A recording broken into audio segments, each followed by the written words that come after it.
ঠাকুরগাঁয়ে হিন্দু সম্প্রদায়ের এক বাড়ির কুঁড়েঘরে অগ্নিসংযোগ করে আগুনের ভিডিও ধারণ করে পালানোর সময় সামিউল নামে এক আওয়ামী লীগ কর্মীকে আটক করেছে গ্রামবাসী। পরে তাকে পুলিশে সোপর্দ করা হয়। বুধবার দিবাগত রাতে সদর উপজেলার ভুল্লি থানাধীন দেবীপুর ইউনিয়নের দারাজগাঁও গ্রামে এ ঘটনা।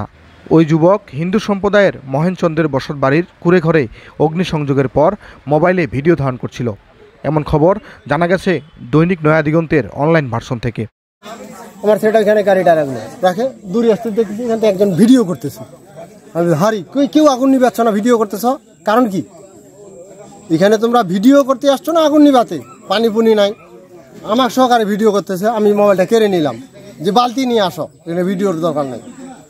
পরে জিজ্ঞাসা তোমার বাড়ি কোথায়, তুমি অচেনা মানুষ, এখানে কেন আসছো? ভিডিও করতে আসো কারণ কি? তাহলে তোমাকে ধরলেই তো আগুনের সূত্র জানা যাবে। আটককৃত যুবক পাশের খলিপাড়া গ্রামের খলিলের ছেলে বলে নিশ্চিত করেছে ভুল্লি থানা পুলিশ। তিনি আওয়ামী লীগের কর্মী বলে জানিয়েছে ওই এলাকার হিন্দু সম্প্রদায়ের লোকজন। স্থানীয়রা জানায় বুধবার দিবাগত রাত আনুমানিক ৯টার সময় দারাজগাঁও গ্রামের বাসিন্দা মহেনচন্দ্রের কুঁড়েঘরে আগুন লাগিয়ে দেয় কিছু দুর্বৃত্ত। বাড়ির বাসিন্দাদের চিৎকার আর আগুনের লেলিহান দেখতে পেয়ে মহেনের প্রতিবেশীরা ঘটনাস্থলে যান। সেখানে গিয়ে দেখান ৪ যুবক আগুন দেওয়ার পর মোবাইলে ভিডিও ধারণ করছে। এমন সময় গ্রামবাসী ক্ষিপ্ত হয়ে পাশের খলিপাড়া গ্রামের খলিলের ছেলে সামিউলকে আটক করে এবং কালেশ্বর গাঁয়ের মৃত একরামুলের ছেলে রবিসহ অন্য দুজন অস্ত্র দেখিয়ে পালিয়ে যায়। আটককৃত ওই যুবককে রাতেই পুলিশে দেয় গ্রামবাসী।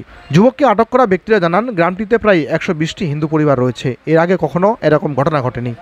যে ছেলেগুলো ভয়ানক এ কাজের সাথে জড়িত তারা আওয়ামী লীগ করে, আওয়ামী লীগের বিভিন্ন সভা সমাবেশ সহ নানা কর্মকাণ্ডের সাথে জড়িত থাকার প্রমাণ রয়েছে তাদের হাতে।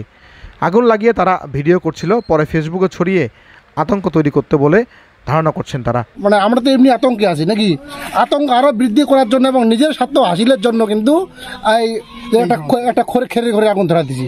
অবশ্য এরা তো পার্শ্ববর্তী ছেলে, আমাদের ওই গ্রাম আর এই গ্রাম পার্শ্ববর্তী ছেলে, এবং ছেলেগুলো তো তেমন একটা বয়স্ক প্রাপ্ত না, এই মনে হচ্ছে ২০-২২ বছর এইরকমই বয়স। যে ৪ জনকে দেখি, ৪ জনকে দেখা মাত্রই তার পিছনে আমরা ধাওয়া করি, ধাওয়া করার পরেই ৩ জন কিন্তু পালিয়ে যায়। এই একজনকে আমরা স্বাভাবিকভাবে আটকায় দেই। যুবককে আটকের বিষয়টি নিশ্চিত করে ভুল্লি থানার ওসি দুলাল উদ্দিন জানান, লিখিত অভিযোগ পেলেই নেওয়া হবে আইনানুগ ব্যবস্থা।